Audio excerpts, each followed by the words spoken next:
Hey guys, what is up? And today I'm just going to be reacting to a YouTube video. Damn it. This is so slow.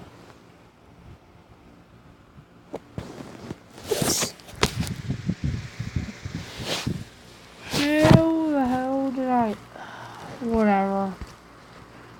I'm going to be reacting to a YouTube video. My YouTube channel. I'm gonna be reacting to. I'm just gonna be reacting to. I'm gonna be reacting to this one. Just throw them out!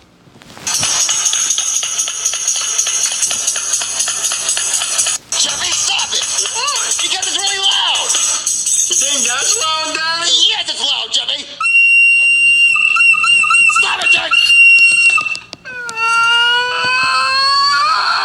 You ate Jeffy in your head with his trumpet! Yes, I did, Jeffy, because you're being really loud and you need a punishment. You're mean, Daddy! What, Jeffy, how do we play the quiet game? The quiet game! The quiet game, Jeffy! You play the quiet game. What's that, Daddy? It's the best game ever invented. What is this? If you can be quiet for the entire day, I'll give you $10. $10?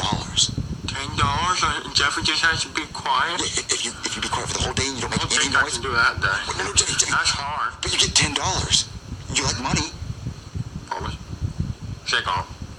Shake on if you're going to give me $10. I'll give you $10 if you're quiet for the entire day. Shake on, Dad. We're going to be quiet for the entire day? Yep. All right, Jeffy, I'll give you $10 if you're quiet for the entire day. All right, Dad. You're going to be quiet? Yeah, we're done with this. Let's watch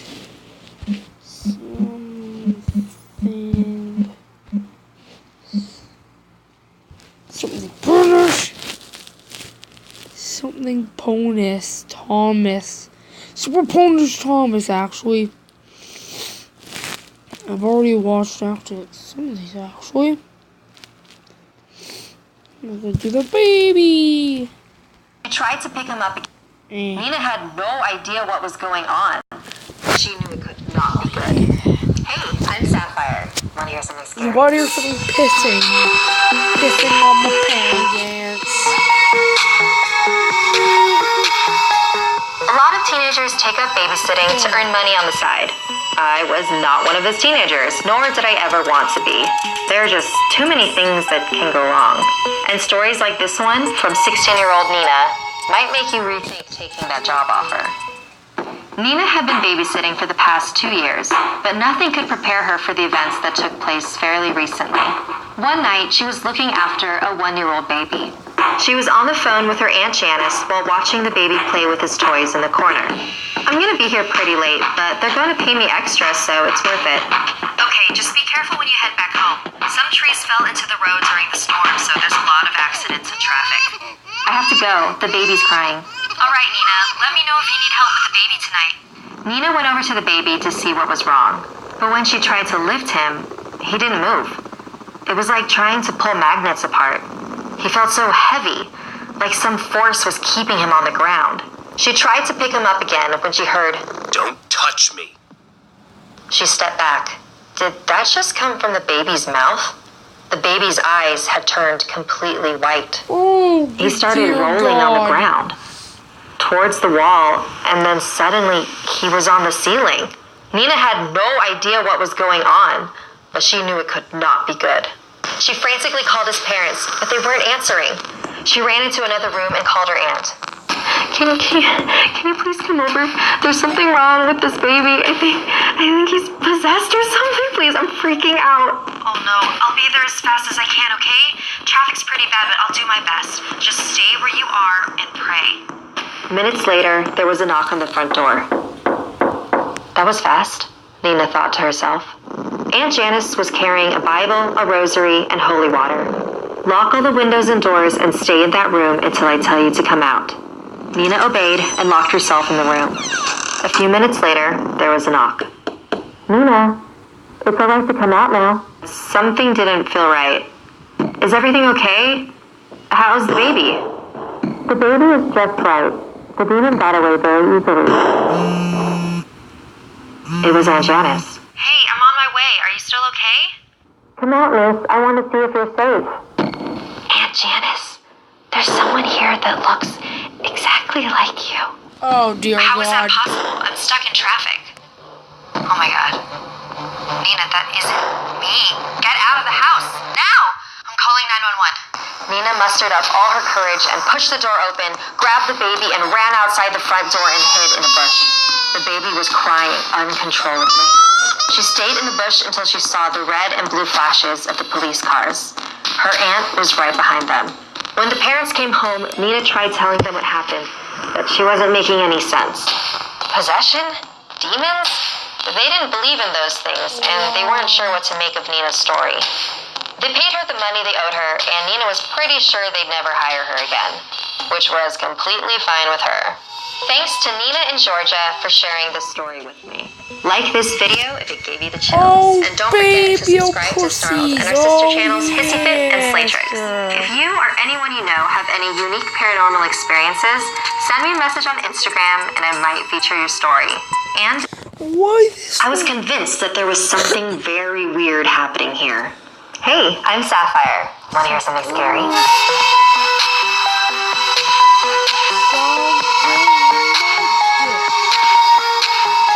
Artificial intelligence used to be science fiction, but technology is quickly catching up. As robots become more lifelike and realistic, will we one day live in a world where a human and robot are indistinguishable?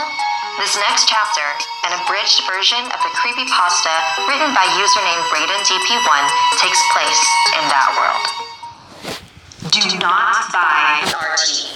Let the fat die off, please. I know what you're thinking, but Trevor, RTs have the potential to change the world. And yes, I do agree that the fantasy that IGT has been trying to pitch us for the last 3 years sounds pretty great, but in reality, it's disgusting, inhumane, and highly illegal. I have no concrete proof for any of my beliefs, so all I'm going to do is tell you the story leading up to this post and let you reach your own conclusions. I lost one of my legs to a soft tissue sarcoma last year. Since I'm both disabled and terminally ill, I'm more than qualified for IGT's charity, which provides free RTs to people who really need them. When I received a message from one of their PR people, I was ecstatic. Who wouldn't want the hottest, latest piece of technology for absolutely free? The package was delivered to me on a Monday, straight to my door. It was a 2060 Greta. Not the latest model, but about a few years old. The body and head were already in place, so all I had to do was attach the limbs and then activate the unit. I had to do that myself so that it could imprint. Imprinting is the most important part of the setup. The first person the RT sees upon its activation becomes its, well, for lack of a better word, its master. Upon turning the unit on for the first time, I guess after activation it's not really an it anymore, is it? Upon turning the unit on for the first time, she began the imprinting process. Her instructions stated rather sternly that I was not to penetrate the skin layer of the RT under any circumstances, and that upon malfunction, I was to bring her to an IGT-certified repair shop only, or else I'd be voiding my warranty. I didn't pay it much mind, though. So the imprinting was complete, and my RT's life, if you can call it that, began. That machine, which uncannily resembled a young girl, looked around, her artificial eyes flickering and moving just like real ones would. She asked me to name her, but I don't believe in choosing names for other people. But I'm probably just biased. When I was born, my parents named me Marissa, and when I legally changed my name to something more fitting, it felt empowering. So I told her she should pick her own name when she felt ready. It's funny, even at that moment, I subconsciously knew that she was more than just a computer in a humanoid body, like IGT was advertising. Especially when she began dreaming. When RTs dream, their software is sorting through the data collected during the day, placing the most important bits on the hard drive and deleting the rest.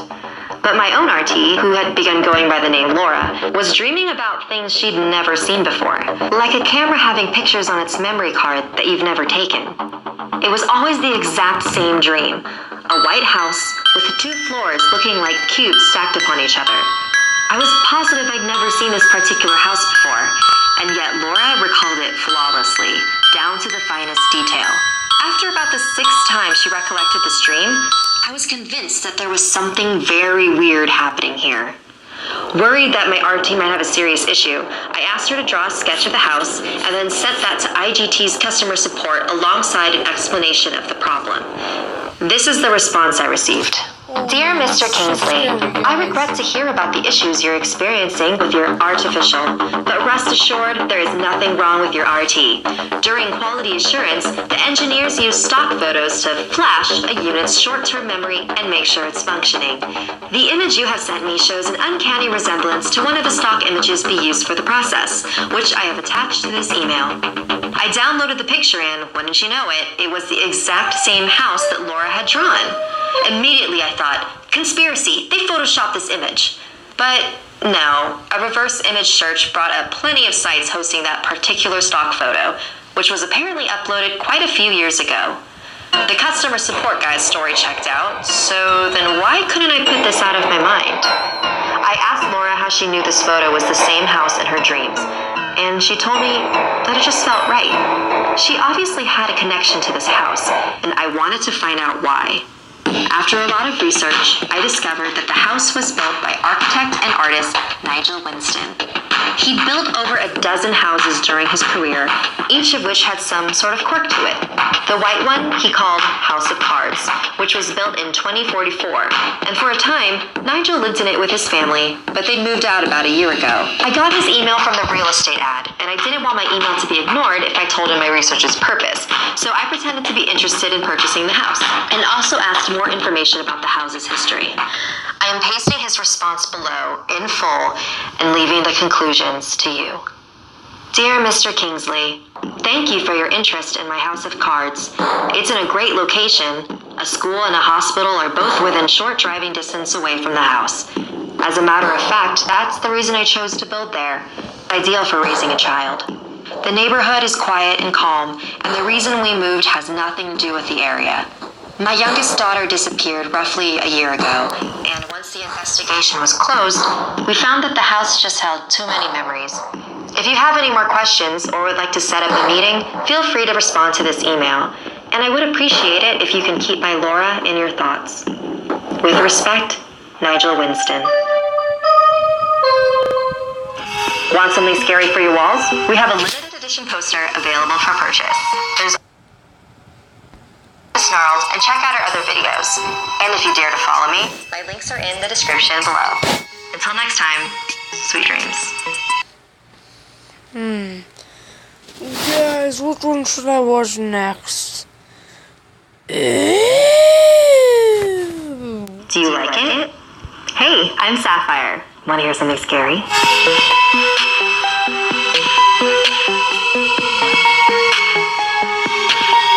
Legend has it that there are websites on the deep dark web where you can pay to watch a live murder.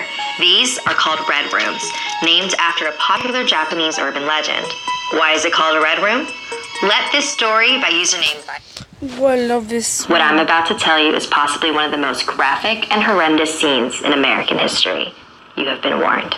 Hey, I'm Sapphire. Want to hear something scary?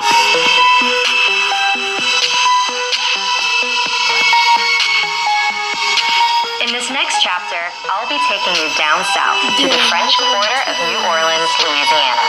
Let's explore one of the most haunted locations in the entire city, the LaLaurie House. In 1832, Dr. Louis LaLaurie and his wife Delphine moved into their beautiful mansion at 1140 Royal Street. The house was made for extravagant parties and elite social gatherings. Madame LaLaurie was considered one of the most intelligent and beautiful women in the entire city. Every woman wanted to be her. But as beautiful as she was on the outside, people were beginning to suspect that something ugly was going on behind closed doors. Like most wealthy families during that time, the LaLauries owned slaves. They prepared the meals and made the fancy parties possible. But rumors began to stir. Madame's slaves seem to come and go quite often, don't you think? What do you mean? Look around. Do any of these workers look familiar to you? It seems like she changes them so often. I wonder why that is. Suspicions had been rising, but with no proof to back any of them up. Until one day, when a neighbor was climbing her stairs, she heard a scream coming from the LaLaurie house and looked over to see Madame chasing a little girl with a whip. There was nothing she could do but watch in horror as the little girl climbed to the rooftop with Madame following close behind. With nowhere to go, the little girl jumped. Even though slaves were barely considered human back in those times, there were still laws that prohibited exceptionally cruel treatment. So the neighbor called the authorities, who had the LaLaurie's slaves impounded and sold at an auction. But Madame was sneaky. She arranged for her relatives to buy her workers and sell them back to her. After that incident, Madame's reputation began to change. People were no longer eager to attend the parties at their house, nor even interact with the family. Eventually, they were alienated by the Creole Society. And in 1834, things would only get worse. The Madame kept her cook chained to the kitchen by her ankle. For whatever reason, Madame had threatened to take her to the upstairs room. This terrified the cook. Whenever anyone went up to that room, they never came back. The cook decided she would rather die by her own hand than to suffer by Madame LaLaurie's, so she set the kitchen on fire.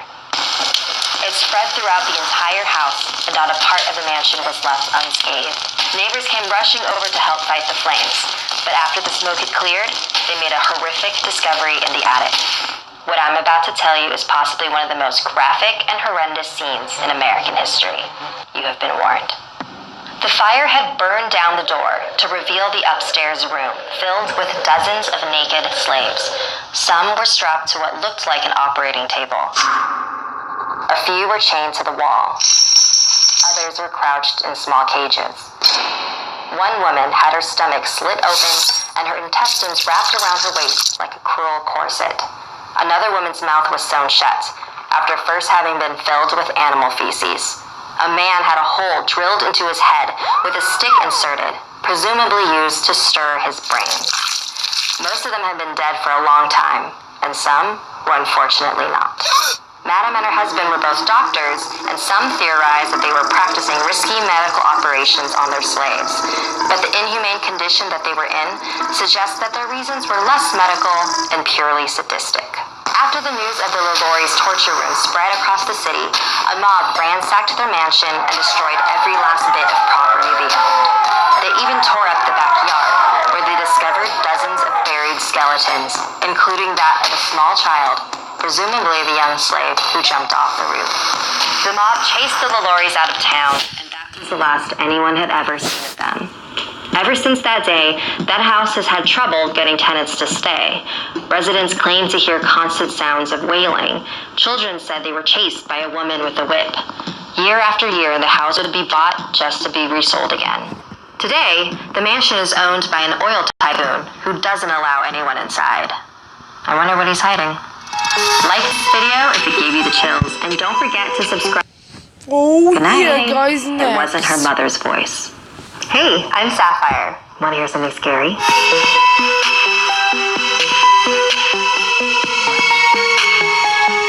This is a true story from a friend of mine who spent 3 months living in a haunted house. When Lauren was 4 years old, her dad got a new job in West Virginia. They bought a nice plot of land where they planned to build their house. It was going to be a while before they would be able to move in, and so they looked around for a house they could live in temporarily.